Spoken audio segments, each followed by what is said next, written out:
Come one, come all. You are now listening to the Aux Podcast. Every week, Monday night, hosted by Steelo Max.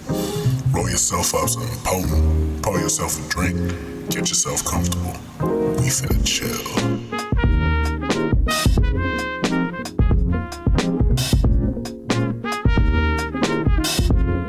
Hello, everybody, and welcome to another episode of the Aux Podcast. As always, I am Steelo, aka OG Homunculus, aka Lil Ginger Lemon Herb Tea. I'm joined by my brother Max, aka Sir Maximilian, aka maxing out on money, natural resources, everything that you need to live a successful life. How you living today, brother? No one's ever called you that before. Nobody at all. Yeah, nobody ever. No. I'd like to think that if I say these things enough that, like, it'll click on and eventually someone will call me it. So, like, a boy can dream, you know? Honestly, I already forgot what you said. So, like... Yeah, it's not looking good for me. Good luck. Yeah. Yeah, I'm cooked. I'm fucking cooked, man. Yeah, we're chilling, though. Lazy Sunday. I'm very low energy, as per usual. Sunday is my recharge day for the week, but I'm chilling. I'd like to think that these little weekly powwows are like a nice little way to kick off the work week, because we're both two white-collar employee men type shit. It's a good time. It's a good time. Anyways, brother, what have you been listening to this week? It's been a lighter week.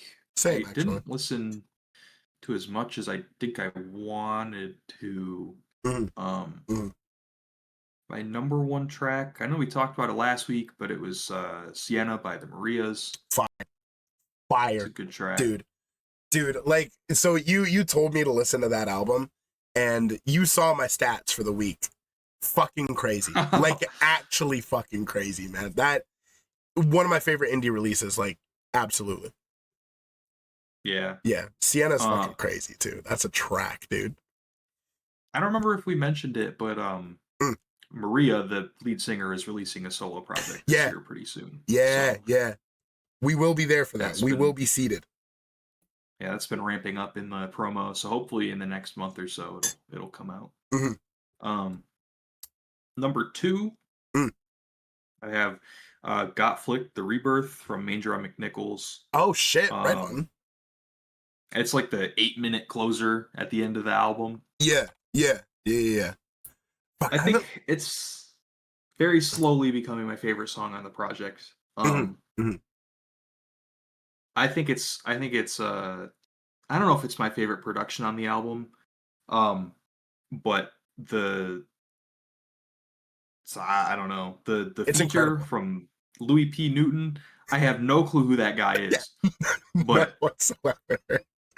That shit was fire. He's fucking good, man. I think it's a brilliant way to close the album too. Like the whole, I don't know. This is a fucking masterpiece, as we've talked many times before. It's fucking good, man. For sure. Yeah. Fuck, that might be the best song on the album, actually. You know what? You might be right. Because we were talking about it, it's like fucking weeks ago at this point, but I went and revisited this album and, like, dude, like, out of the Boldy catalog, this might be the best, I think. It's up there. It's up there for sure. It's really good for, like, a different reason than it's good compared to all of his other stuff. Yeah. I think that's how I feel about it mostly, is like, I really like a lot of his music, but I like this album very, very differently. Like, I think I appreciate it more as, like, from a production standpoint and, like, because of Sterling Tolls than I really do from Boldy. But I think the fact that it is Boldy adds a lot to it as well. Yeah, absolutely. It feels more polished than everything else. Like, if I feel the term that a lot of people use is like dump god or whatever.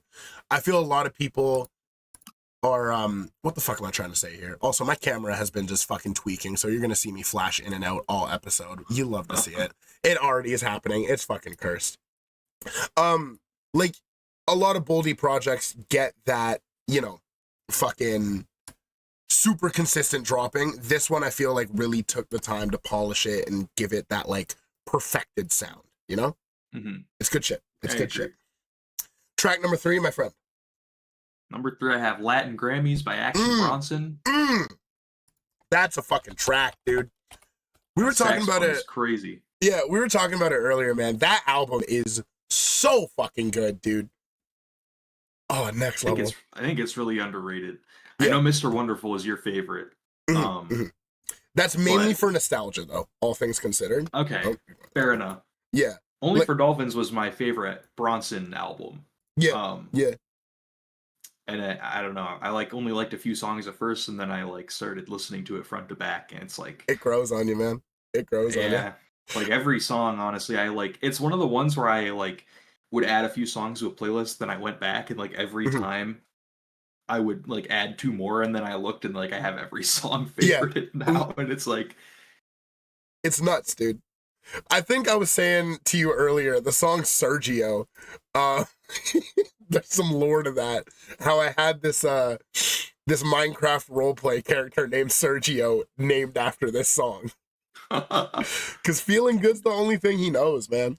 But no, Latin Grammys, one of those ones.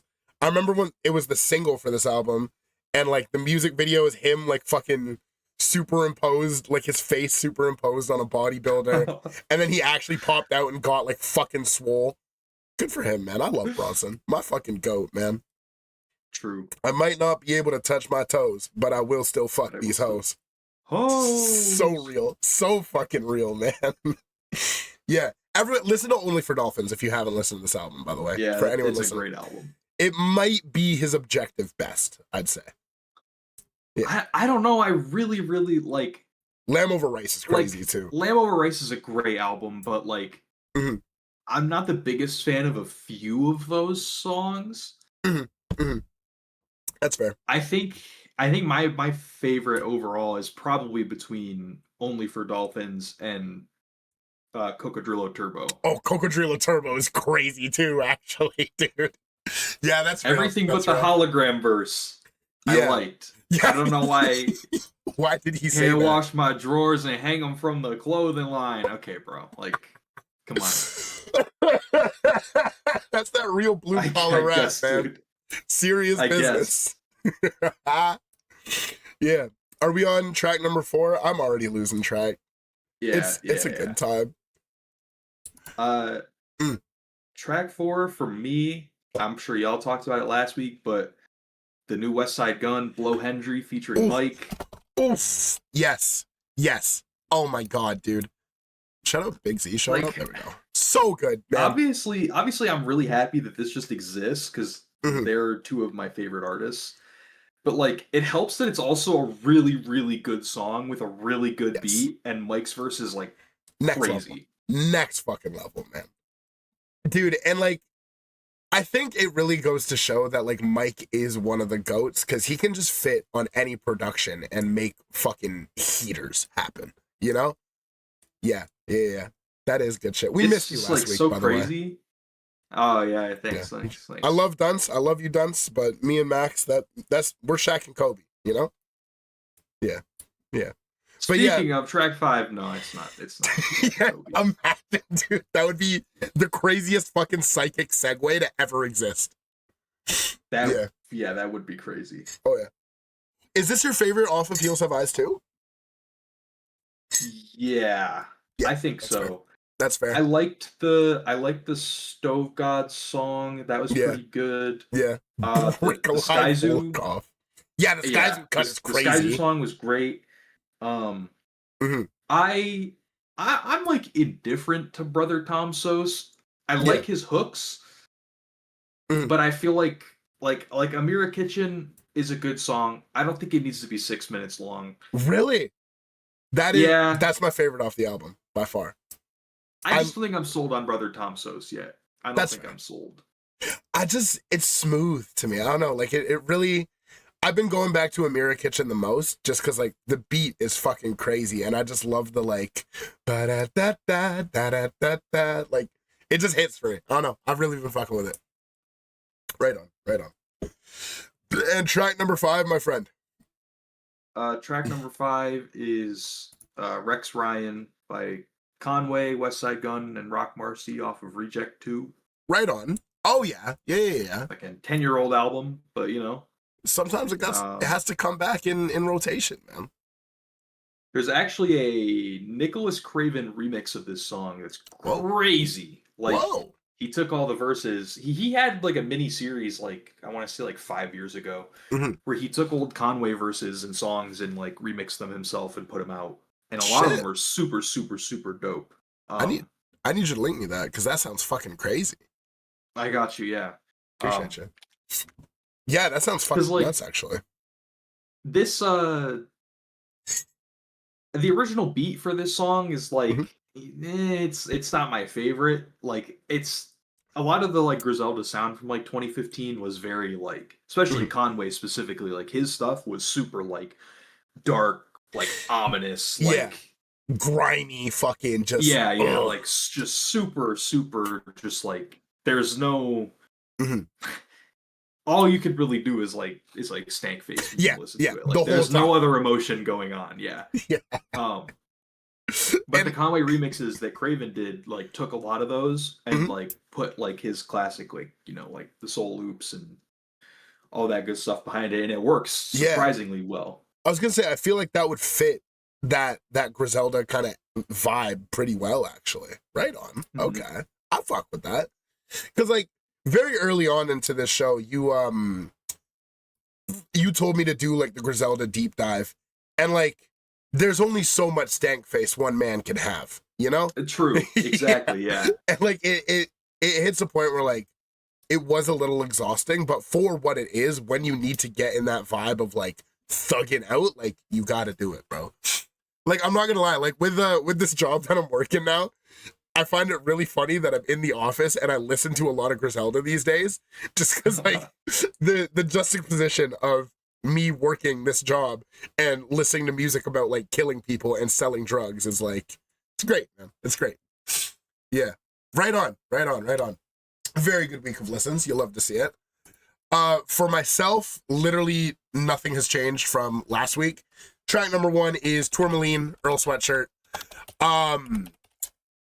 We were talking when this album came out, saying like our favorite track was Heavy Metal Ejecto Seat.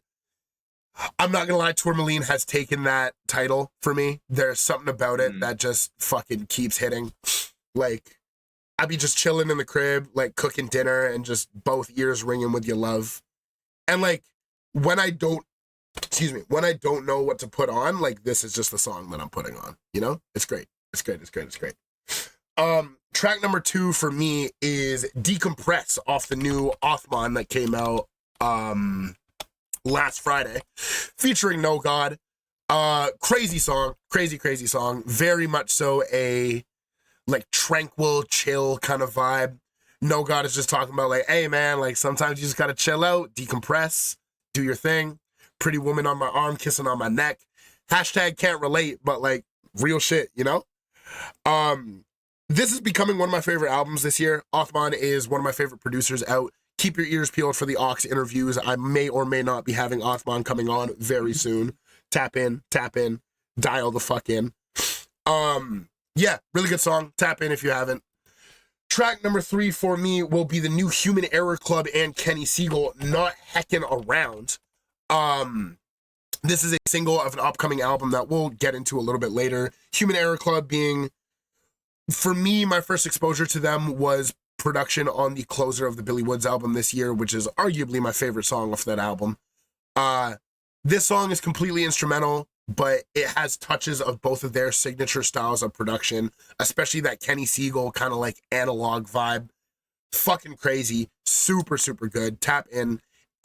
If the album is going to be anything like this single, we are all in for a treat. It's going to be fucking crazy. Track number 4 for me is a personal favorite of mine, but one that hasn't really been in rotation, but Bespoke by Akai Solo off of Verticality Singularity. I am a big Akai Solo guy. Love that dude. One of my favorite MCs to ever do it. I do kind of have to be in the mood to listen to his shit sometimes, and very much so recently I've been in that fucking mood. Bespoke is literally just a 4-bar piano loop produced by Earl Sweatshirt, but one of my favorite beats Akai has ever rapped over, because I feel Akai is one of those MCs where you can kind of put him on anything and he's going to make his own flow and like cut his way like a fucking samurai. It's fucking incredible. One of my favorite songs of all time, actually. Tap in with this one. That's really interesting. Like, I guess I didn't realize how much production Earl did from like the late 2010s to like almost like a year or two ago, it feels like, for a lot of the artists that are like in his circle now, or at least like the the people that everyone considers like Earl disciples, you know? Like, he had Mavi production, he had Mike production, he had Akai production, he's had like he had Navy Blue production. Yeah. There was a whole album with Mock Hami that he produced as well, which is like fucking crazy. Yeah. And I think it really goes to show, I think me and you were talking, I don't remember if it was on the air or not, but like Earl Sweatshirt really is the glue that holds this niche of the underground together to a degree. Because like, yes, you have quote unquote Earl disciples, but like so many of those people are influenced directly by him and vice versa. Like I know Mike is one of Earl's biggest inspirations nowadays, you know? And like, it really goes to show how tight knit that kind of sound is, you know? It's sick. It's sick. Yeah. And the production is fucking incredible too. Like Earl is the fucking GOAT, man. Was that my track 5 or was that my track 4? I don't remember. I think that was 4. Sick. Okay. In that case, excuse me, literally every week it shows up, but track number 5 is The Giver by Mavi. I'm gonna be real, not the album version though. I have been going back to the Genius one that he did with the extra little 4-bar situation. One of the greatest songs ever, like of all time. Production wise, lyrically, like everything. What have I said about the song that hasn't been said before? It's fucking incredible, man. So good. Yeah. So that's been my week of listening. Before we get into the new releases, I'm going to do a little bit of housekeeping stuff. First and foremost, the Aux Podcast has been growing at a rate that and Max, I don't think you expected this shit to pop off as much as it's popping off. So thank you guys. Thank you everybody who's listening. You have no idea how much it means to me, it means to Max, it means to everybody who's getting involved in this shit. Like we have some people on the team now on the back end who are like all part of the vision, and like all the people reaching out for interviews, the artists that have had a chance to interview already. Like, just want to thank you guys. We're at, I believe, like 83 subscribers as of recording this, which is crazy. Like, I really never thought it would grow this fast. So thank you guys so much for tapping in. We're going to do a little Q&A thing later this episode, but for our 100 subscriber special, we're going to do like a whole Q&A episode. So tap in with the Discord in the description. There's a channel there. Also, just join the community. A lot of cool people in there. A lot of good folks. Yeah. Thank you guys. One thing I want to shout out is friend of the Aux, Robin Flutter, drew me on W Place, my little fucking Twitter profile picture in Lake Ontario, just fucking chilling. You can see my fucking dumbass chilling right there. Crazy. Like, thank you so much. I'm so unbelievably, incredibly honored. And like, even since me posting this, there's been more that has been added to it. So like, thank you, Robin. I appreciate you more than you'll ever know. Crazy shit. Crazy shit. Other thing I want to give a quick shout out to is friends of mine. Trey Does, Grand Mega Flowers, and Kosi started their podcast, What's Up with the Minutes, which is also like a hip-hop based podcast. Not really talking about like new releases or anything, but rather just like more general topics. They have one episode out right now where they're talking about Ghostface and the new Earl album and just a lot of shit. I just want to tell you guys to tap in with them, especially if you fuck with the Aux. You're definitely gonna fuck with these guys just because good people, friends of mine. Tap in. I think the underground hip hop scene is lacking a lot of journalism, for lack of a better term, like people who really be talking about this shit and all of that. And I think it's really cool to have people in the scene like really doing that, you know? So tap in with those guys. I'll link it in the description. My camera is fucked, dude. What is going on, man? That's fine. Whatever. We're chilling. And yeah, let's get right into the new releases. I'm gonna be real, this week was kind of slow for me. There wasn't too much I was really tapped in with on the radar. There is a lot that I ended up listening to. I just made like a quick tweet saying like who dropped, tap in with me, blah, blah, blah. We'll go from there. First project I tapped in with, AJ Suede dropped something for his birthday on the Monday of this week, Grateful Dead. AJ Suede has dropped a lot this year already. Another one of those rappers who's just fucking consistently pumping out music. Really good listen, super dope. There's some good features on it. There's Sleep Sinatra, Teller Banks, Blue Azul, Def C. You know what you're getting into with an AJ Suede project. Dope production, good loops, good wavy shit, good bars. I was a really big fan of this one. Definitely tap in. For anyone who hadn't heard of AJ Suede, if you fuck with, you know, your Mike, your Mavi, even some of the backwoods shit, like if you fuck with a Lucid, I feel you would fuck with AJ Suede. Definitely dial in with this.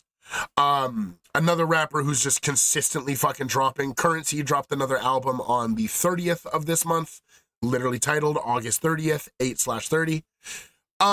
Said it last time with the last Currency album. You know what you're getting into when you're spinning a Currency record. Really enjoyable. I liked it quite a bit. There's a Made in Tokyo feature, which I really wasn't expecting that I liked. Not too much to say about this, to be honest with you. It's Currency. I like it. It's good music, good rap. Not something I'm going to go back to unless I'm in the mood for it. One of the releases I was really looking forward to is a new Venna album. Venna, frequent collaborator with Mike. And if I'm not mistaken, on the 10K label, I think. Don't quote me on that. Am I correct in saying that? I can tell you quickly. Yeah. Let's see. Either way, crazy album, jazzy, soulful. There is a Mike verse on it. There's a lot of features from rappers on here, which is really cool. But there's also a lot of features from like just singers and vocalists. Like there's Georgia Smith. There's Leon Thomas, who's been popping off recently in the R&B scene. This is one of my favorite releases this week by far. It was really, really, really fucking good. Give this one a peek. Even if you're just into the hip hop, give the Mike cut a peep. Give the Smino cut a peep. Really, really good. Super underrated. I think this one, is going to do a lot of numbers just because it is fucking incredible, man. Okay, to my knowledge, Venna is not officially 10K. Not officially. Might be wrong about that, but I think they just collaborate a lot. That's what I'm saying. Like you see Venna all over like Mike records. I'm pretty sure they were on the like production credits on the last Neonte record as well, if I'm not mistaken. I could be completely talking out of my ass. I remember reading that somewhere. Lord fucking knows. This one is not hip hop at all, but a lot of people told me to tap in with the new Fleshwater album. Wasn't really sure what I was expecting because I'd never heard of Fleshwater up until this point.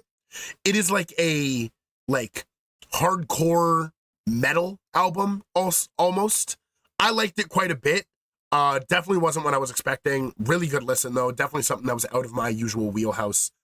I thought that shit was dope as fuck though. If that's your scene, if that's the kind of shit they're into, definitely give this one a peep. Really, really enjoyable listen. This one I found out through the Bruiser Wolf feature, but there's a new Crime Apple and V-Dawn album, Bulletproof Chicken. Real shit? Yeah, real shit. If your chicken is bulletproof, that's how you know it's fucking serious, man. It's going down. I really enjoyed this listen. Really, really good shit. Good raps, good production. The Bruiser Wolf feature is fucking incredible. Bruiser Wolf is slowly but surely becoming one of my favorite MCs to ever do it. Best punchlines in the game by far. I have my signed Pyrex by him up there. Like, that's my fucking goat. Love that dude. I'm gonna be real, this week was very much so one of me kind of just skimming through projects. I didn't really give these like a full multiple listens. I gave them, the once over as I was doing my thing. Another example of that is the new Wi-Fi God album. I'm gonna be real, hadn't really heard of Wi-Fi God before this. Not really my thing, if I'm being honest with you. Kind of hard to describe. It was I don't know where he's from, but it kind of has like an Atlanta, Detroit sound to it. Fun production, kind of punchy, good punchlines. Didn't really sit with it too long, truth be told, but really good listen if you want something kind of, I don't mean this as a dig, but just like ignorant rap about making money and shit, Oh, I have an eyelash in my eye. That is so fun. Can you tell that the Aux Podcast is a very professional run operation, by the way? It's a good time, man. Oh, yeah. Remarkably so. And then the last album that I got into this week, Conductor Williams teamed up with a German rapper named Sammy Deluxe for Sammy's debut album titled Sammy X Conductor. I'm not really too sure how this link up happened, but Conductor is giving this dude a massive cosign. Pretty dope listen, all things considered. With that said, I don't speak German, so I didn't get too much out of this. There is some English on it here and there, but a lot of the raps are in German as well. Pretty dope record. Conductor is always going to be an incredible producer. Give this one a listen, though. Give this one a listen, for sure. Not really what I was expecting. Even for Conductor, there isn't...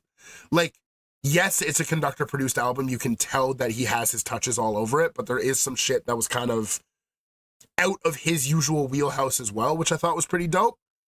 That's it for albums on DSPs. There's a few singles that I tapped in with. Arm & Hammer feature on Repeater by Shape Noise. Crazy fucking shit. Just Elucid and Woods rapping over like some harsh noise shit. Fucking crazy. This one's super dope. I have never heard of Shape Noise up until this point. I'm gonna be honest. It's kind of... I need to be in the mood to listen to some noise shit. So if I'm ever in the mood, I definitely will be tapping in. But like, sometimes I'm just trying to fucking vibe and listen to some R&B, you know? Another Turek Benji single came out. I Done Fucked My Fast Up. I think this means that we're getting an album soon. I think so, because this has been 2 singles in the last 2 weeks, give or take. This one's really dope. Turek he's kind of tapping into like a Young Thug kind of bag, especially on the last one and this one. Really, really cool. There was a new Mavi single with Guap Dad 4000, which is part of the soundtrack of the movie Him that's going to be coming out next week, the football movie that's produced by Jordan Peele, I want to say. Really good song, actually. Like, wasn't really too sure what I was expecting. I hadn't really heard of Guap Dad 4000 much before this. Super dope. I liked it quite a bit. And then one of the oomps put me on this. 3HG by Kid Lords came out. Dope single. First I'd heard from these guys. I liked it quite a bit. Good listen. Definitely tap in. Oh my God, excuse me. Gavin Parrish and Heat Death just did their DSP release of a single, SM. Tap in with that. Heat Death, friend of the show. That's my young nigga, my goat, my nephew. And then finally, Bronclair and Lucy Bedroke dropped a song called Forever, which is kind of like hyperpop hip-hop. I've seen and heard of Lucy Bedroke quite a bit. I know within like the hyperpop scene, a lot of my mutuals, a lot of my friends are into that kind of sound. Put me onto this. I thought it was pretty sick, personally. That was everything that I tapped with on DSPs. There are a few Bandcamp releases I want to get into. The new Gyroscope and Iceberg Theory album, Overdue, came out. This shit is fucking nuts, actually. One of my favorite releases this year off of, I gave it 2 spins, top to bottom. Gyroscope are some titans in the hip-hop game. Both of these guys, it's a duo of MCs from Chicago, I believe. I first heard of them on the Shrapnel record that came out. It wasn't, I think they were on Lincoln Continental. This shit was crazy. Definitely give this one a listen. I know a lot of people aren't too big on the Bandcamp shit, but there is some gems going on there, man, that you guys need to tap into. This is an example of that. Gyroscope may or may not be coming on the Aux interviews later as well. Keep your eyes out for that. Maybe, hypothetically, all I'm saying. Give this one a listen. Super dope album, especially if you like that Backwoods Studio, Shrapnel, real hip-hop shit. Another Bandcamp release, friend of the show, Gloves, dropped a Pusha T remix tape, which, I'm gonna be real, I've never really been too into like remix tapes or flip tapes or anything like that. But this one is fucking crazy, actually.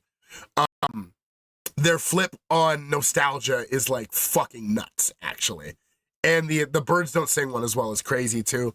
Tap in with Gloves. That's friend of the show. Super dope tape. I liked it quite a bit. Another friend of mine dropped another beat tape. Heretic, Contempt, but there's like a 2 in it. Pretty creative. This shit was sick as fuck, actually. I liked it quite a bit. Heretic has been dropping straight fire, producer out of India, and you can hear the influence in that as well. Like, you can hear the sound on it. Fucking crazy, actually. Give this one a peep, especially if you need some good instrumentals that aren't in your typical wheelhouse of what you'd expect production-wise. Super dope. Tap in. Shout out Heretic.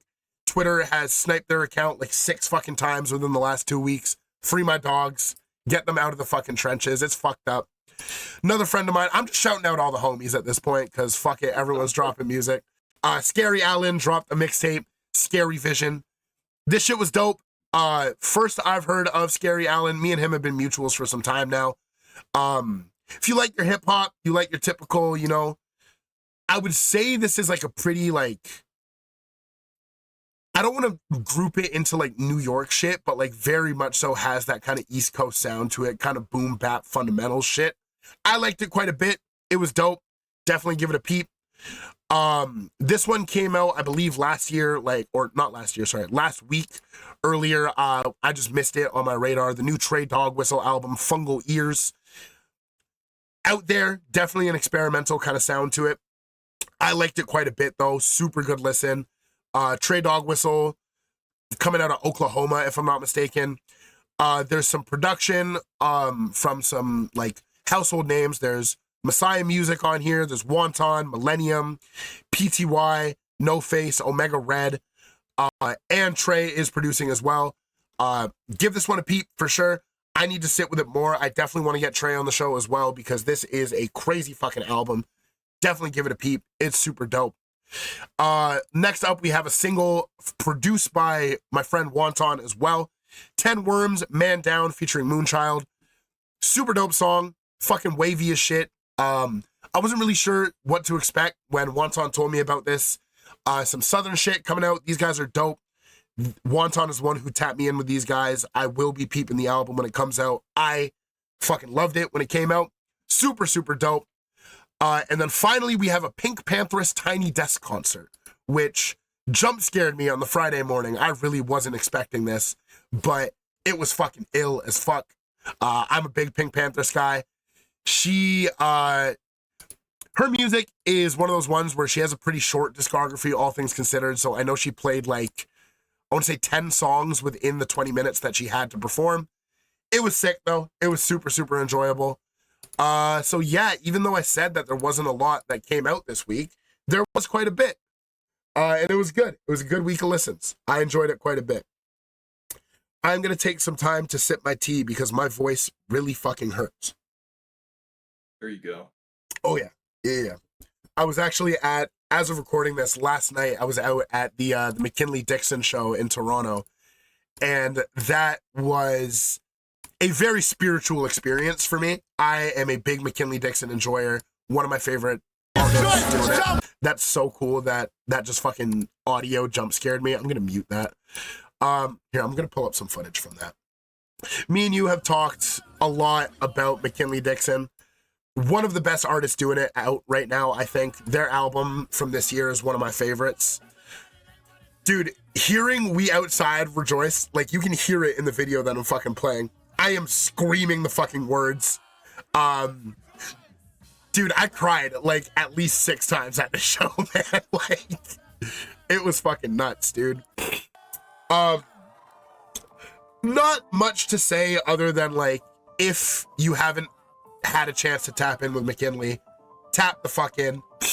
I know he's still on like a massive tour. He's gonna be hopping out to Europe. I know a lot of people in Europe will be tapping in with that.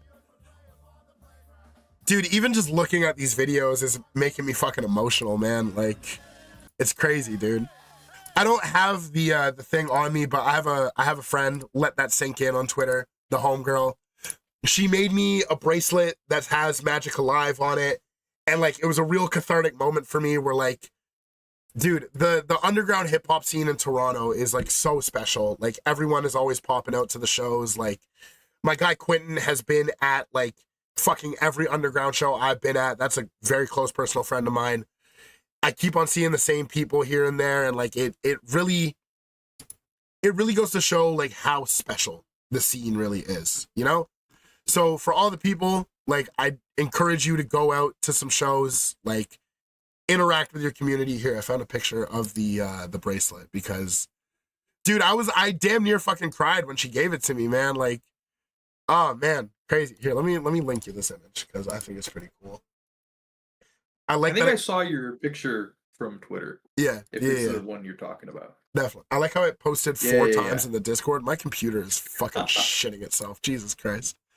Yeah, man. Like, there really is something special going on in the underground communities. And, like, I think with, especially what we're trying to do with the Aux is to, like, bring light to that community. So, like, go out. If you're listening to this and you just be in the crib, go out, talk to your people, go out to some rap shows, go to local small venues, get yourself a drink, talk to people, get involved, you know? Because, like, man, I'm just feeling mad emotional about it.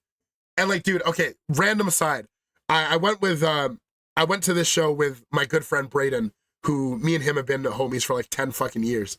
And afterwards we were talking like, oh yeah, let's get some food. Do you have Denny's where you're at? Mm-hmm. Like the diner?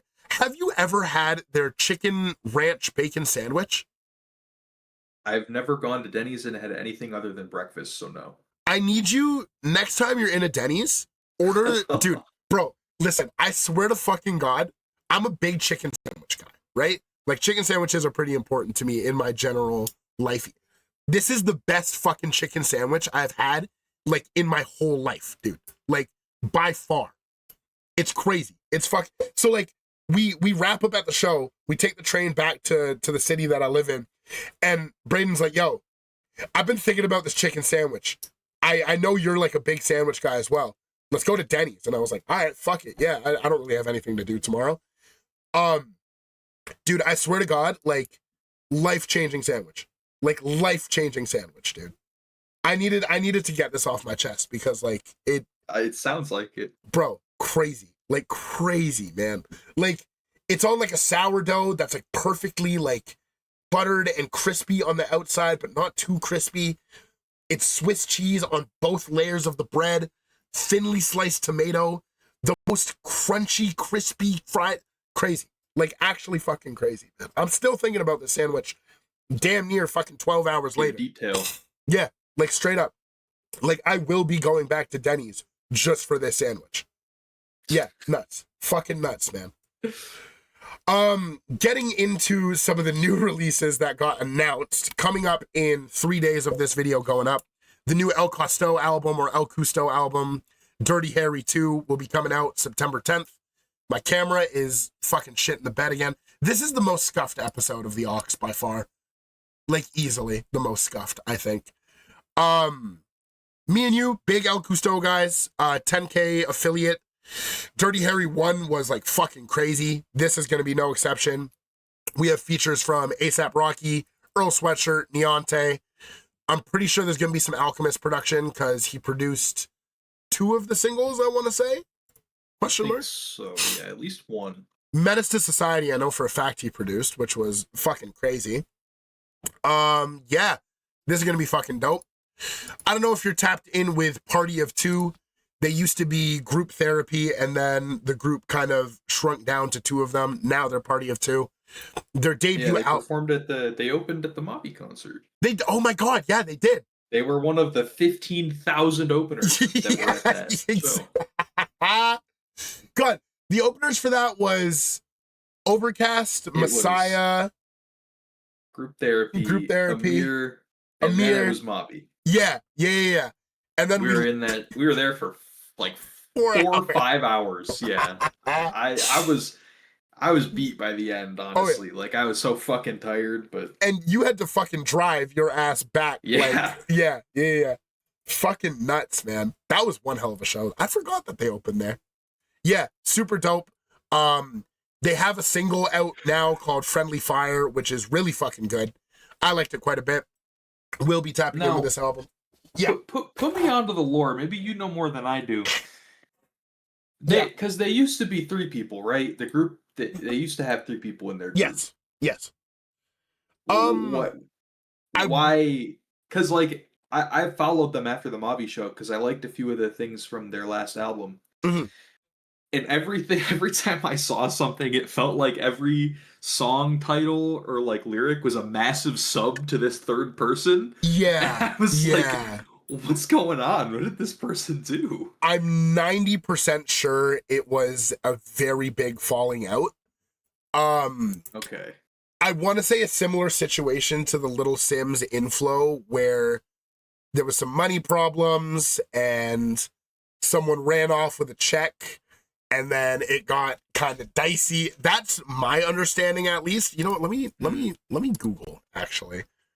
Why did group therapy break up? It was TJ Online. The official statement is that in March 2024, he was going to pursue other interests. Dicey. If I'm not mistaken, there was a pretty big falling out. I don't want to speak as if I know, but like, you can hear in the lyrics, there's some subtweeting going on, you know? I was about to say, yeah, that's what I'm thinking. Like, yeah. And it's kind of shitty because, like, I really liked a lot of the group therapy records. With that said, what I've heard from Party of Two, they dropped like a little EP earlier this year as well. Fucking good, like really good shit. Still good quality music. It's a shame when shit like that happens in the industry, but motherfuckers move scummy is what it is. Yeah. Dicey scene. The other new release I'm super excited for, I talked about it a little bit earlier, is Kenny Siegel and Human Error Club are teaming up for an album called Human Error Club at Kenny's House, which I'd imagine is how this album got created. They just linked up and decided to make some fucking beats. One of the biggest reasons I'm excited for this is I always love when two producers link up to make some like shit that's like a love letter of both of their shit, you know what I mean? And the features on this album, Moormother, Elucid, Cavalier, Quelle Chris, Shabka Hutchings, Billy Woods, and more. So like, bro, like this is going to be one of the Titan Backwoods releases. I always love when they do like big posse cuts like this. I can't think of the last one other than like Brass, which was the Billy Woods Moormother record, which also had like hella fucking features on it. This is gonna be dope. If it's anything like the single that came out, like sound wise, I know we're in for a fucking treat. I'm on the Backwoods Studios mailing list because I like being in the loop. So I got this email in the middle of my workday and I got like way too excited in the office. And like, I didn't have the heart to tell I didn't have the heart to tell my coworkers that I'm really excited about an album coming out. So I was like, yeah, like shit, I don't even know, bro. Like, yeah. Either way, this shit's gonna be fire. I'm not gonna say some out of pocket shit, but like, like, how do you tell an average Joe that you're like freaking the fuck out because an album got announced? You know what I mean? I don't know. Maybe I'm insecure. I'm probably just insecure. It's fine. A new release as well that has been on my radar for some time is the Feek, Lungs, and Ilsugi record. Finally, we have a release date. It's going to be dropping the September 26th. There's a new single that came along with it, All Hail the Claw. I know Feek and Lungs are controversial is the wrong word, but every time a clip of them hits the timeline, a lot of discourse happens where it's like, oh, these white dudes are like shitty fucking rappers, blah, blah, blah. I think Feek and Lungs are two of the illest MCs doing it right now. This single is fucking sick as well. I'm not going to play the audio in here because Instagram on web browser is loud as fuck for no reason. Super fucking dope, though. I'm really, really excited for this. I know it's going to be on the same level of quality as the last three projects of theirs that I've tapped in with. Carrot Season, Another Planet 3 and 4. It's going to be a good time. If you like good raps, tap in with this. This is the first I've heard of Young Y and Ilsugi, so maybe this will make me tap into their other shit. It's going to be really, really dope. And then two final upcoming releases, excerpts of Black Joy Volume 1, the debut EP from my good friend Kosi, coming out of England. She's one of the illest I know. She's dope as fuck. It's crazy because she makes like really good beats within a lot of different genres. I've had the privilege of listening to this early just because Kosi will be coming on the Aux Podcast 100% for an interview about this tape. I want to say like a week or two before the EP comes out. This is one of my favorite listens of this year. I definitely am a little bit biased because a lot of these projects are coming out of like personal friends of mine, but genuinely give this one a listen when it comes out. Pre-order it. We are recording this far after Bandcamp Friday, but next Bandcamp Friday, tap in with all the homies, man. Give them all your money. They deserve it. Everyone's making dope art. This shit's gonna be really, really dope. Kosi is one of the illest I know. Yeah. And then the final announcement that is on my radar is the new Black Karma and Blank Thought album. Blank Karma, I believe this is their first official collab, coming out September 19th, which is like 2 Fridays from now. 2 Fridays from now, I want to say. Features from Where's Fox, Bagel, Trace D's, and Acquaintance. All MCs that I think are dope as fuck. Black Karma is crazy. Blank Thought is a crazy producer as well. Tap the fuck in. This shit is gonna be crazy. I don't think there's any single out for it yet, but I know it's gonna be fucking ill. It's gonna be dope. It's gonna be fucking dope. And then the last thing I want to talk about is Earl Sweatshirt has announced his world tour for Live, Laugh, Love. I bought my tickets literally the moment they fucking went up for the Toronto show. So anyone who's coming to the Toronto show, see me there. Come dap me up. Come say hi. I don't bite. I promise. Crazy fucking lineup too. We have Liv, Z-Loopers, and I can't read the font, but Clint Strap, I believe. Some other shows as well will be joined by Akai Solo, Mike Shab, Pig the Gemini, Sideshow, Jadesy. I am going to personally petition to get Akai Solo to come to the Toronto date as well. I already tweeted at Mike Shab saying, hey man, can you come to the Toronto show? But he has a show in Paris that night apparently, so like fucking power to him. This is gonna be a really good tour. I definitely tap in.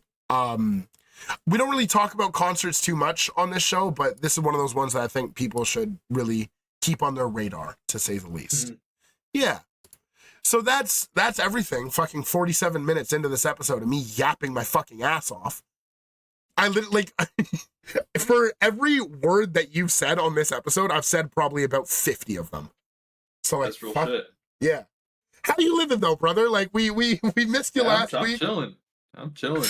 Yeah, man. Know, I've like stopped listening to new music like altogether. Honestly. Yeah. I don't really know why. I think every time I get a record, I usually just spin the fuck out of that album for like a week. Mm-hmm. And then that's what I hyperfixate on, unless there's like a big release that I'm like super, super, super excited for. Yeah. Like the Earl or the Mavi that's hopefully coming out soon. Even the Earl, like it's a great album. I just haven't found myself like sitting down and listening to it that much, honestly. Really? Yeah, I don't know what it is. Like, dude, I think I need to make new playlists or something like that to listen to. That's the wave. Shit. That's the wave. Into it. I've just been listening to the same shit for the last like 2 months, and that's kind of made my weekly listening pretty much identical every time. Yeah. But same, honestly. I'll make some new playlists today. That's kind of the method that I've been on recently. Like, I doubt many people follow my Spotify, but I have a new playlist every week of just the shit that has been in rotation for me. And like, that's how I be diversifying my listening. And then every once in a bit, I'll just go back to the playlist that I made like a month ago. And I'm like, yeah, cool. You know, it's a good time. It's a really, really good time. I guess let's get right into the Q&A, actually. Because I don't think there's anything else that we really needed to talk about, truth be told, right? I don't think so either. Yeah. Pretty standard shit. All things considered, this week was pretty low-key in terms of, you know, new releases, everything like that. There was nothing too anticipated for me. I listened to all the new shit. I thought it was cool. Definitely tap in with that gyroscope if you guys haven't, by the way. That shit's crazy. First question from Gloves in the Discord is coming out. Most formative / important projects / tracks in your life. Oh God. Yeah. That's a loaded fucking question. For me, I have like 3 clear-cut answers. I was about to say I'm gonna do one from like my childhood. Yes. I'm gonna do one from when I started to listen to music, and then one from like the last 5 years. I'm gonna do the same thing in that case. Okay. The biggest one for me is when I first like really started listening to music was Let the Sun Talk by Mavi. Me and you have talked about this album fucking like countlessly. I think that was the one I listened to it like I want to say like a few months after it came out. A friend of mine from college who was like really tapped in knew that I liked hip hop, knew that I was into like Earl, etc., and was like, yo, you gotta fucking listen to this. And that album really changed the way that I listened to music. Like, I used to be the kind of guy just to pick off a few songs off of an album I liked. I never really was like a big, like, whole album listener. But like, listening to Let the Sun Talk top to bottom, I was like, yeah, this is like incredibly special, actually. And yeah, that I'd say was the one that really got me into the more underground shit and started listening to music in a more critical way, because that is a very heady album. That's not really one that you can put on as background noise. Like, you really gotta like lock the fuck in with that one, you know? In terms of childhood music, there's a few answers, because I really got into hip hop as a whole with the Beast Coast movement. So like, I think I was like 12 or 13. I know I listened to 1999 by Joey Badass when it first came out, but I first really started diving into hip hop with Capital Steez, American Corruption. You can tell because my name is fucking Steelo and like motherfuckers call, you know what I mean? Better Off Dead by Flatbush Zombies. That was like a big one. And Indigoism by Underachievers, where this is like kind of crazy to admit on air, but like, I was very lost as an early teenager, didn't really know my place, didn't really know, like, as everyone is, right? And listening to those albums and like starting to smoke weed at the same time kind of let me figure out a lot about myself and like really got me into, you know, the kind of person that I am today. And then like being able to follow the new releases of like Underachievers, Flatbush Zombies, like when the Underachievers record Evermore, The Art of Duality came out, like that was like that was a huge deal for me. And that was like really what got me into rap music, got me into like seriously making beats and rapping myself. I always talk about the music that I make, and yeah, I have no music out, but like, don't get it twisted. I be rapping. Yeah, those are the big ones for me. I'd say growing up, like that whole Beast Coast wave, like the Pro Era tapes. Fucking Peep the Apocalypse is like a formative tape for me. And then I'd say in very recent memory, I would say Church by Billy Woods, because that album talks a lot about, you know, grief, losing people. Like, you think of like the last 3-track run of Puerto Rico, All Jokes Aside, and Magdalene, and like those songs alone are very important to me in the sense that like they taught me that it's okay to grieve and to let go of things, you know?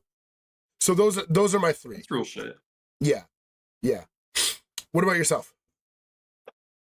I would say growing up, and I think it came out. It was just always on when I was little.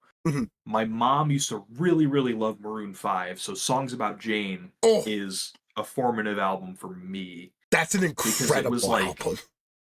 I grew up like the soundtrack to like the first 7 or 8 years of my life was that album. And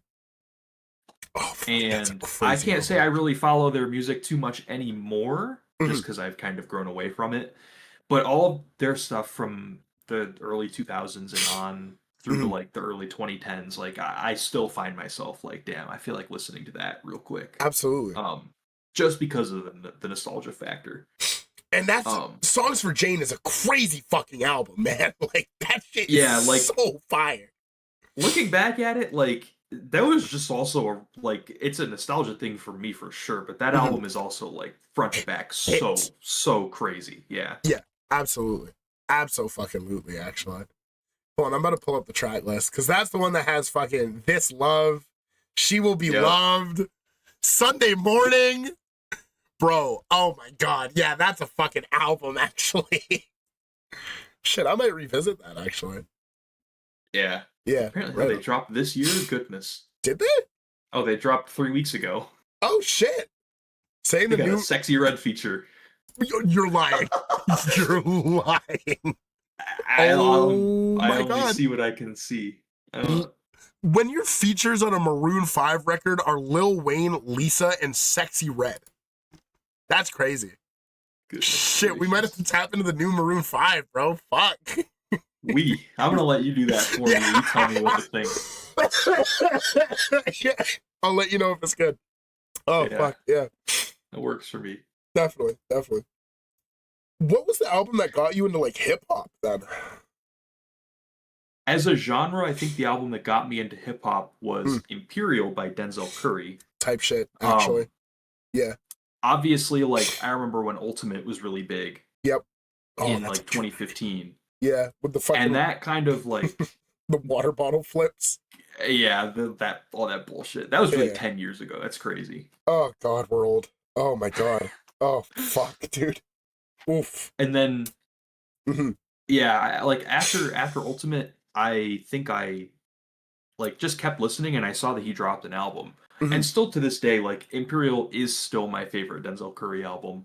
Yeah. I think it's has some of his best tracks ever. Like, Agreed. I know his, like, maybe not his best tracks, but his best rapping, I think. Agreed. ULT alone, on this man. album.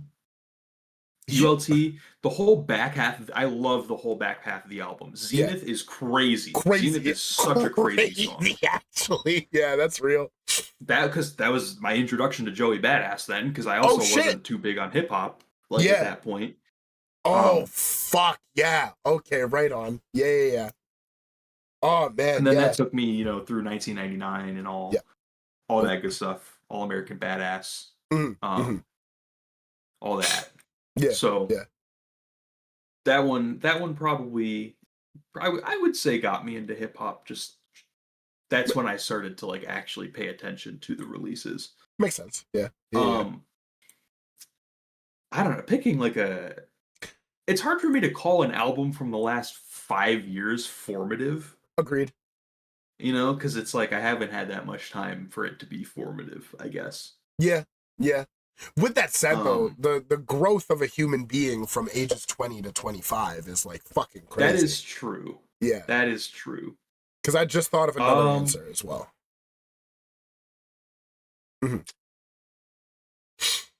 I think, probably about 5 years ago, it would be probably the album that got me into, kind of like the general wave that I find myself in now listening to.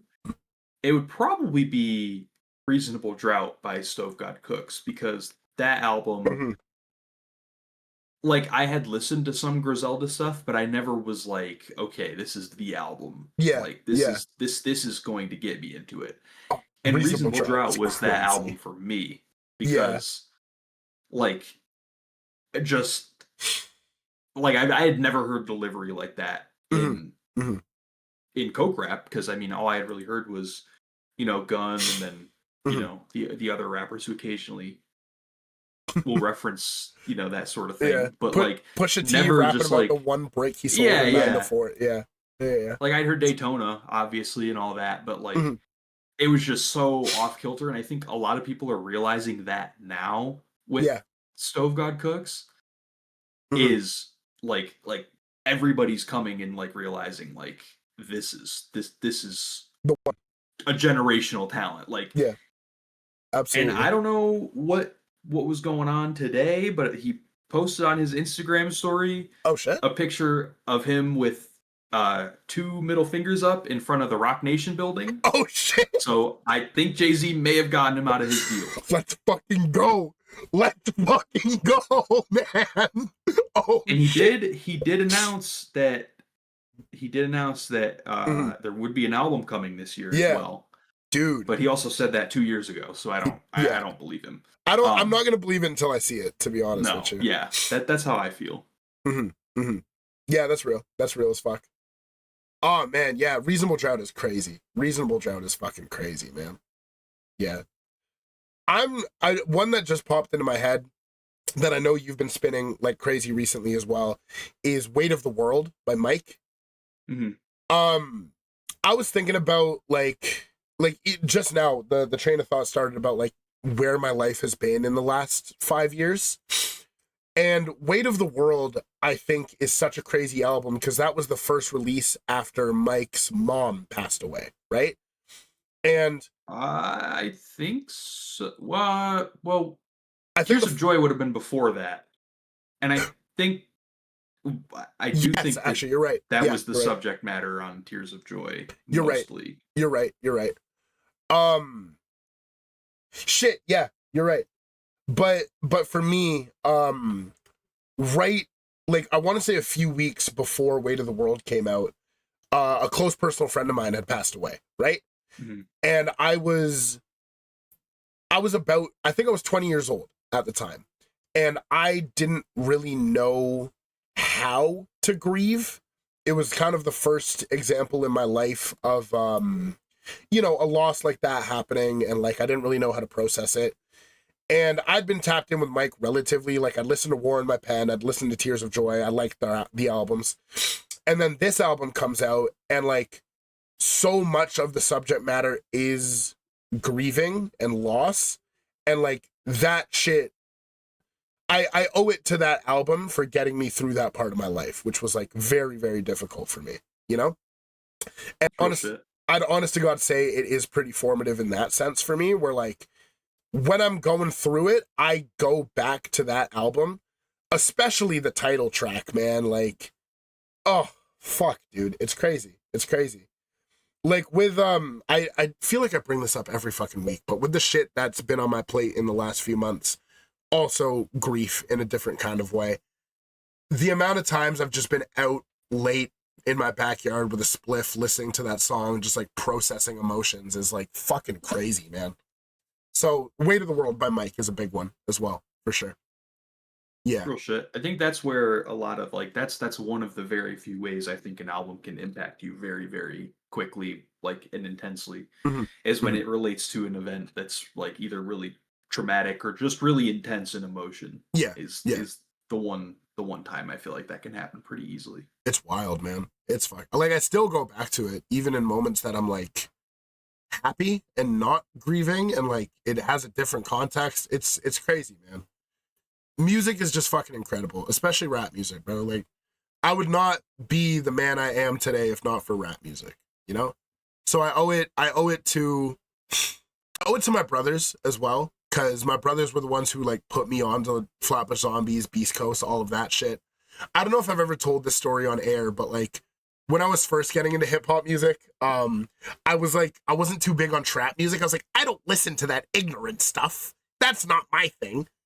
And I remember me and one of my brothers, he was like, listen, man, like, I gotta show you the way. And he showed me Dirty Sprite 2 by Future and Barter 6 by Young Thug in like one night. And I was like, oh my God, like, what have I been missing out on this entire time? And those are two pretty big albums for me, because those opened the way for me to listen to more, like, not as just like lyrical, miracle, spiritual shit, you know? Yeah. Another question from a man Yoel, aka, I'm not gonna give your old alias out, but close personal friend of mine. He says, most slept on album ever. I could glaze and say Parasite EP by Blue Shell, because that is pretty slept on. I got it. That's the fucking EP that he made that I have some production credits and rapping on. But I'd say the most slept on album ever, I Told Bessie by Elucid, because I think that's a perfect album. And I think Elucid doesn't get the credit he deserves, especially with people who are, you know, into Billy Woods, into Arm & Hammer. A lot of people are listening to the Arm & Hammer records for the Billy Woods verses and kind of discrediting Elucid, when I think, yeah, you know what I mean? Like, you can't do that. I would put it as all of the praise that Billy Woods gets, Elucid should also be getting. Absolutely. Because yeah. Like, I think people are looking at it as being a one or the other sort of thing, when I think they're both equally as talented. Yes. And I think Elucid is, I mean, not even to compare them, but like I think Elucid is a very, very versatile artist in so many ways. Absolutely. It's crazy. I think people need to be more receptive to his solo work, because it's crazy. And if you haven't listened to I Told Bessie, like, you're fucking slacking, bro. Like, what the fuck are you doing, man? Have I told you my nerdy analogy of Arm & Hammer? Where I don't think so. You ever played like a Dark Souls game or Elden Ring? Something along those lines? Yeah. So Billy Woods is if you put all of your stat points entirely into HP, stamina, strength, and then you're just bodying your way through the game with a big fucking sword. That's how Billy Woods raps. Elucid raps like you put all of your points into mana and intelligence, and it's magic. You know what I mean? Yeah, that's the best way I can put it. Because like, even on a song like, I'd say the most accessible Arm & Hammer song would be Falling Out the Sky, right? Woods' verse is like super straight to the point. He's just telling you the story. He's just telling you how it is. And then Elucid is like fucking dunk my head. There was wax in my ears when I pulled my head like, you know what I mean? Like real allegorical, metaphorical shit. So like, I love the duality that they have, and they complement each other so fucking well. And I think Elucid does not get the credit he deserves as an MC. And there goes my camera again. Yeah. So I'd say that's my most slept on album. I Told Bessie, for sure. Do you have a sleeper pick? I think like relatively, because it comes from an artist who's pretty well known. I think an album that does not get talked about enough is Self-Titled by Vince Staples. Oh my God, absolutely.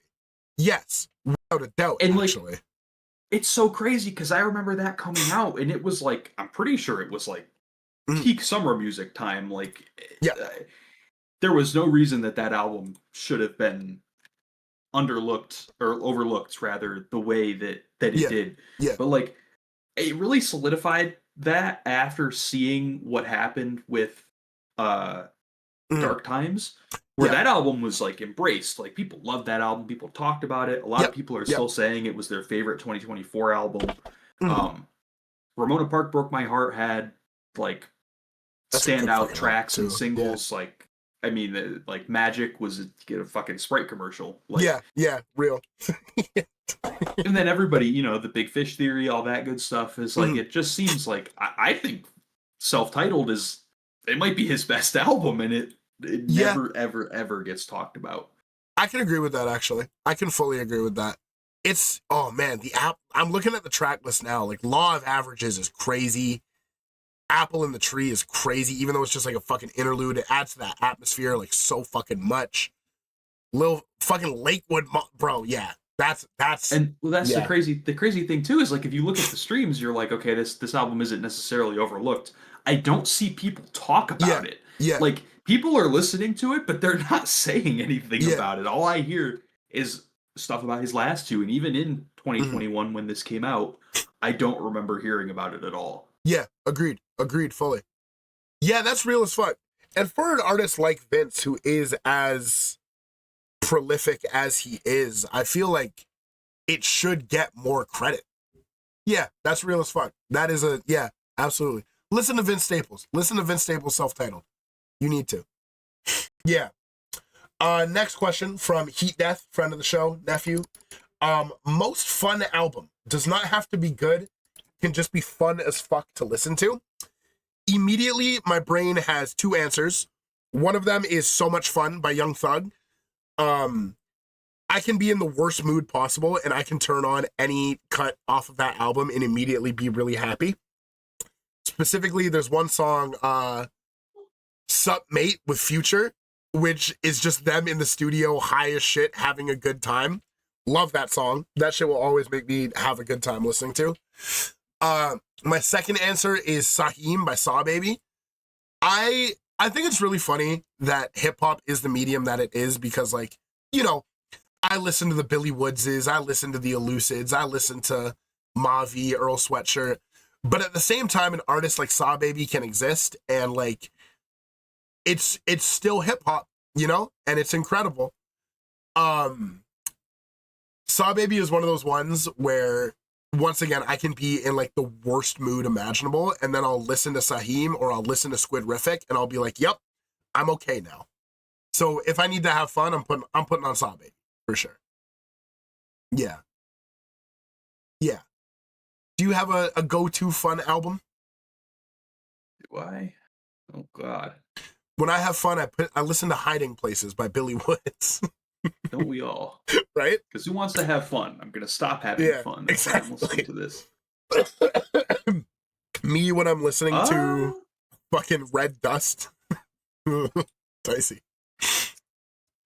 I think mine would be, and this is only because I haven't listened to fun, like a fun album in a long time. Yeah. It would probably be Cozy Tapes Volume 2, because that's a very fun album. That's real shit. That is a very fun album, actually. That's so fucking real, actually. Yeah, that's super fair. Oh man, fuck, I miss old ASAP Mob, dude. Yeah, that's never real. Going back to that. No, no, we aren't. No. But it is what it is. Yeah, that's real as fuck. That's a super fun record. Nerve, friend of mine, friend of the show, is asking, what project are you most looking forward to in September and why? For me, it's probably gonna either be Kosi, that EP, just because like I've listened to it a bunch already. I don't think it's coming out in September, but the Human Error Club Kenny Siegel is like, I'm really looking forward to that. Like, I'm really looking forward. That's gonna be a lot of fun. Yeah. I was about to say, my answer for sure coming out in September is Dirty Harry 2. Yeah. Because I'm a very big El Custo fan.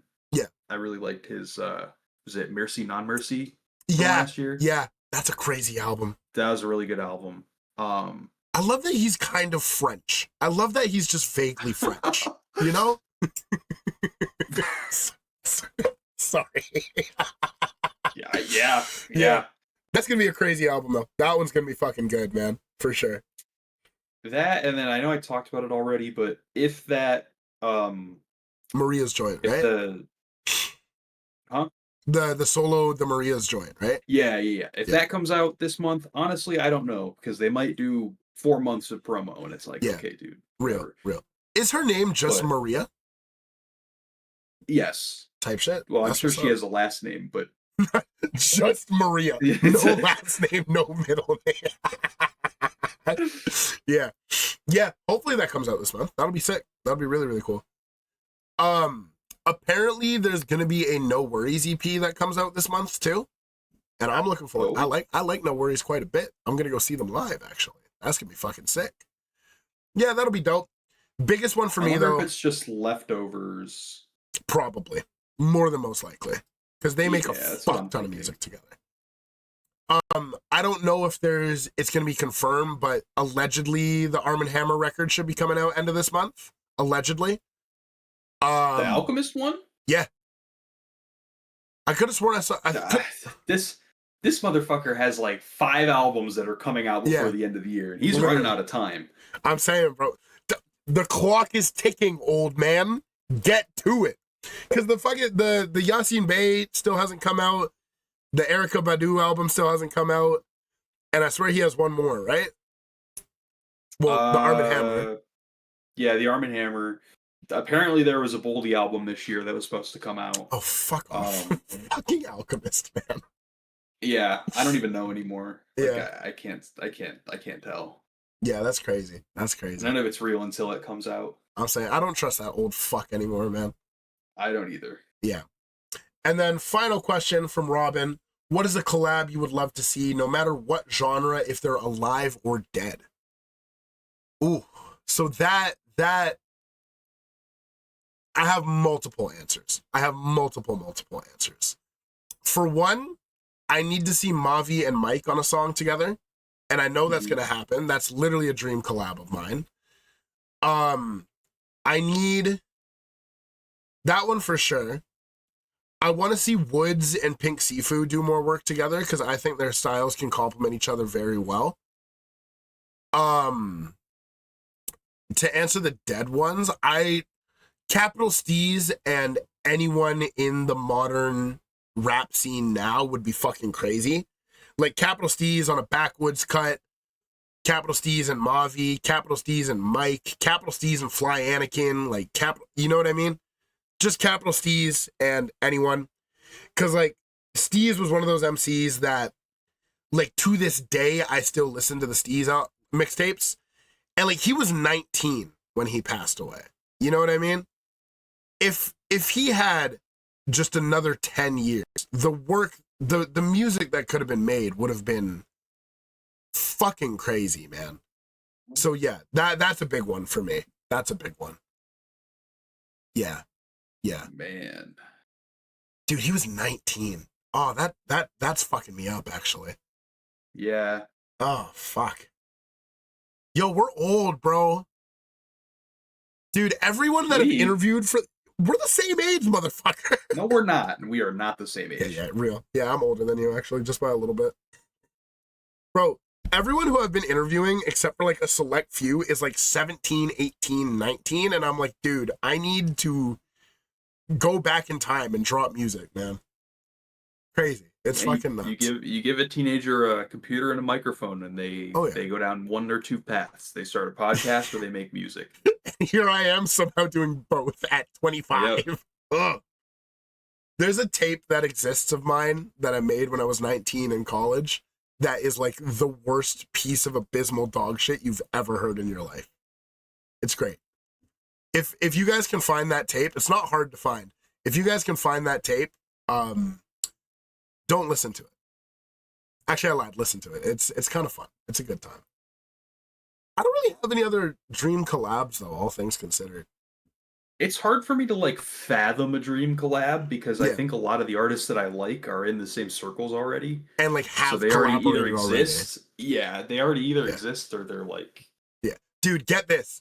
Imagine if Billy Woods and Elucid made an album together. Dude. That would be crazy, man. What if they made enough that they started a group and they called it Clorox? I knew it was going to be another cleaning product. I wasn't expecting Clorox. Imagine if they changed their name to Mr. Clean or some shit. That would be hard as fuck. And then Woods starts a new rollout where he's bald. God, oh, that's cursed. I don't like that. I just thought of bald Billy Woods, and no, I really don't like that, actually. That's a visceral image. Oh, jeez. Yeah. See if I can come up with one. I think because Action Bronson doesn't really go out of his wheelhouse too often. That's real. That's super real. Excuse me. Oh my God. Yo, I'm tired as shit. We're recording this a lot later than we usually do just because I had one hell of a fucking night last night with this Denny's chicken sandwich. And I'm not going to lie, I'm fully debating hitting the homie up and being like, yo, Denny's round 2. Because, like, that's crazy. Dude, this is like the best chicken. I'm pulling up an image of it. Hold on. Dude, it's not going to look nearly as good as... You're going to get the menu picture. That's made to look good. That's real, actually. Oh, Denny's chicken bacon ranch. No, like, I'm telling you, this is the best chicken sandwich I've eaten in my life, dude. I believe you. You've said it a few times now. Yeah. And I will keep... Next week, we're going to come back and be like, Max, have you ever eaten at a Denny's? No, I still haven't. I haven't. It's been 7 days. I have not been to a Denny's in the last 7 days. Yeah. This shit, bro, it looks unimpressive, but I promise you, like, oh my God. And it's paired with the steak cut fries. Oh my God. Like, oh my God, dude. Yeah. Even the menu image, like, there's a lot of ranch going on there. There isn't that much ranch on the actual sandwich, which adds to it. Because, like, sometimes when you have, like, that much sauce on a sandwich, it's like, what the fuck are we really doing? Like, you're eating a fucking mess of not a good time. It's the perfect amount of sauce. It's like, perfect sandwich, dude. It's the perfect Anyways. Yeah. Tap in with Denny's if you guys haven't. Soon the Aux Podcast is going to get a Denny's sponsor. And it's going to be a good time. Oh, fuck. I got to respond to this guy on Discogs. Hold on a sec. Oops. What are you lowballing him for? I'm getting Shrines by Arm & Hammer. Yeah. Just because I think that's gonna be a good time. What's that gonna run you? About $60 Canadian. That's not bad. Not bad at all. And it's a really good pressing of it. It's like the tiger eye looking one. Yeah. Let me not leak my PayPal info on the Aux podcast. That might not be a good idea. Good thing it's not live. Good thing it's not incredibly real. But I also don't ever want to edit this show. I've only done one edit so far, and I was like, yeah, no thanks. Because fucking Nico leaked No God's or No Future's name, which I think is really funny.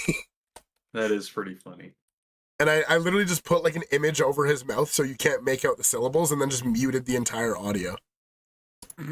It really made me laugh. Real professional. Oh yeah. I'm telling you, this is the most fucking professional fucking... Yeah, it's professional, and it's a good time. Tap in with the Aux Podcast, guys. You know? Enjoy it.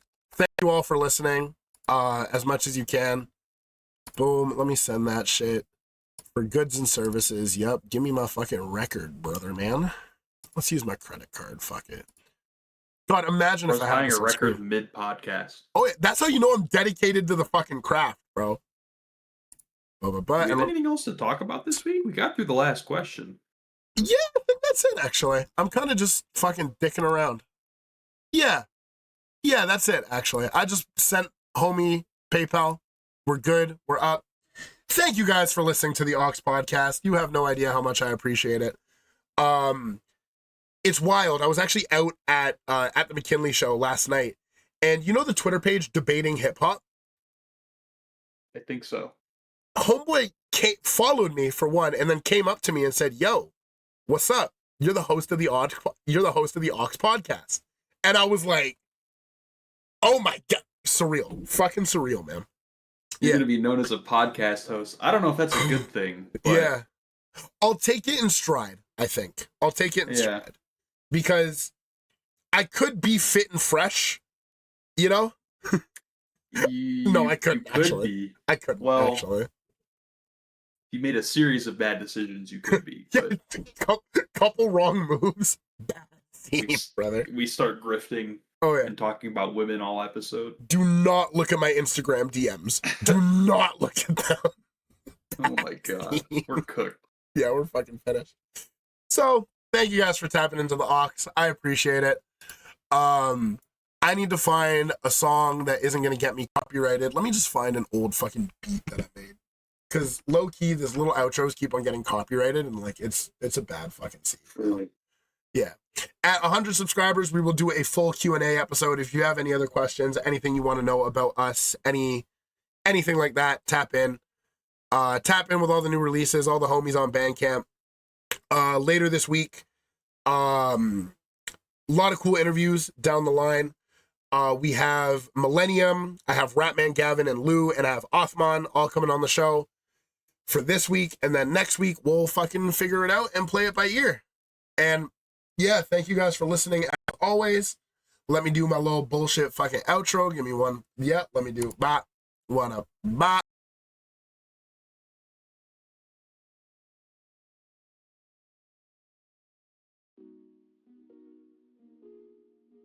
Thank you.